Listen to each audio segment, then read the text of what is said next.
اسلام کس طرح کی خلافت چاہتا ہے؟ امیر المومنین خلیفۃ المسلمین حضرت عمر فاروق. سنو حکومت کس کو کہتے؟ حضرت عمر گزر رہے، فجر کی نماز کے بعد 2 گلیاں رہ گئی ہیں، آج پورا نہیں ہو سکا آپ کا دورہ جو رات کو نقاب پہن کے 2 گلیاں رہ گئی تو نقاب اوڑھ کے ہی فجر کے بعد نکل گئے. ایک چھپر ہے چھوٹا سا، ایک کٹیا ہے جھونپڑی، بوڑھی اماں بیٹھی ہے. عمر فاروق گزرنے لگے، بوڑھی کو پریشان دیکھا، اماں جی اجازت ہو تو اندر آ جاؤں؟ بوڑھی کہنے لگی چل دوڑ جا، اپنا کام کر، کیوں اجازت دوں؟ تیری مہربانی اماں آنے دو. کیا دوڑ جا؟ تیری مہربانی اماں گزارش ہے، چلو آ جاؤ. حضرت عمر فاروق فرمایا کرتے تھے میں نے اس عورت سے آئین سیکھا ہے، آئین، میں نے اس سے قانون سیکھا ہے، اس بوڑھی عورت سے. اندر آ گئے عمر فاروق. اماں کیا پریشانی ہے، کیا بات؟ اماں کہنے لگی خامد انتقال کر گیا، اولاد اللہ نے دی کوئی نہیں، میں غریب ہوں، 3 دن سے روٹی نہیں کھائی، 25 دینار کا قرضہ چڑھ گیا ہے، مجھے عمر فاروق سے بڑی شکایت ہے، اس نے میرا حال ہی نہیں پوچھا. حضرت عمر کہتے تھے مجھے اس نے دستور اور آئین سکھایا. کہنے لگے شکوہ ہے، عمر آیا ہی نہیں. حضرت عمر کہنے لگے اماں، عمر کو کیا پتا کہ تو اس حال میں ہے. اماں دستور بیان کرتی ہے، اماں جمہوریت کا اعلان کرتی ہے، کہتی ہے نہیں پتا عمر کو.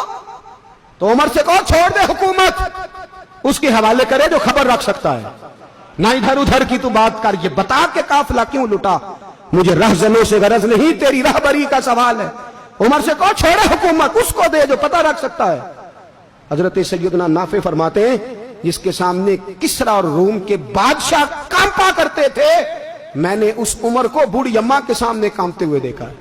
راشا طاری ہے عمر فاروق کا. دوڑے گئے، 25 دینار لائے، راشن رکھ کے لائے، روٹیاں پکائیں، بوڑھی اماں کو کھلائیں.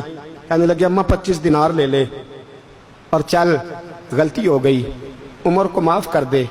اماں بول کے کہنے لگی میں نہیں معاف کرتی، میں تو پکا پھل لوں، بس گرنے والی ہوں، ایک دفعہ قبر میں جا لینے دے، میرے رسول آئیں گے تو میں عمر کی شکایت کروں.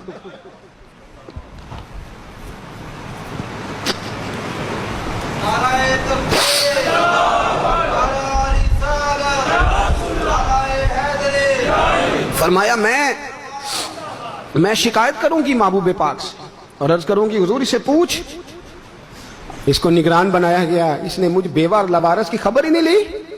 یہ ہے آئین اسلام، یہ ہے دستور مصطفیٰ کریم صلی اللہ علیہ وسلم.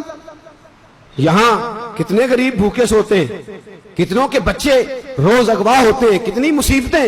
گورنمنٹ کہتی ہے کچھ بھی نہیں، کچھ بھی نہیں، کچھ بھی نہیں، افواہ ہے، افواہ ہے. افواہ ہے تو اس کا علاج کیوں نہیں ہوتا؟ آپ میدان میں سرے عام آ کے اس کا اعلان کیوں نہیں کرتے؟ جاگیے اور سنیے میری بات. حضرت سیدنا فاروق اعظم نے 25 دینار دیے، پھر اس اماں کو کھانا دیا. کوئی برادری نہیں اس اماں کی، کوئی ووٹ بینک نہیں، کوئی یہ اماں کسی بڑی برادری کی نہیں جس کا 2 لاکھ ووٹ ہو. امیر المومنین ہو کے عمر فاروق اماں کے قدموں میں بیٹھ گئے. کہنے لگے اماں عمر کمزور ہے، حضور کا سامنا نہیں کر سکتا، تیری مہربانی نبی پاک کے سامنے شکایت نہ کرنا.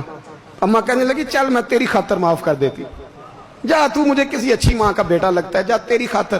کہنے لگے چل پھر مجھے لکھ کے دے. کہنے لگی میں تو ان پڑھ ہوں، تو لکھ دے میں دستخط کر دے. حضرت عمر نے لکھا.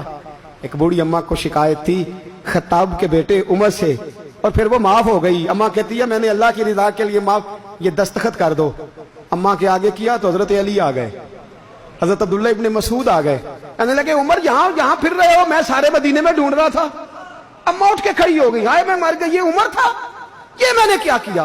حضرت عمر کہنے لگے اماں نہ، اپنے وعدے پہ قائم رہ، تو نے جو کہا تھا اس پہ قائم رہ. ہمیں تو بتایا گیا تھا یہ والا نظام پاکستان میں آئے گا، یہ کہا تھا قائد اعظم نے، یہ رنگ ملے گا تمہیں. کہا ماں تو وعدے پہ قائم رہ، لکھ کے دے. لکھا، اماں نے سائن کیے.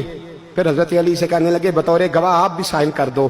پھر عبداللہ ابن مسعود سے کہنے لگے آپ بھی سائن کر دو. سائن ہو گئے تو جناب عمر نے رکا لپیٹا. حضرت علی کو کہنے لگے علی تو میرا دوست ہے، میری صبحوں اور شاموں سے واقف ہے، علی تو میرا رازدار ہے یار، مجھے یقین ہے کہ میں تجھ سے پہلے مر جاؤں گا، جب عمر کا انتقال ہو جائے تو یہ رکا میرے کفن میں رکھ دینا، یہ رکھنا میرے کفن میں. علی کہنے لگے پھر کیا ہوگا؟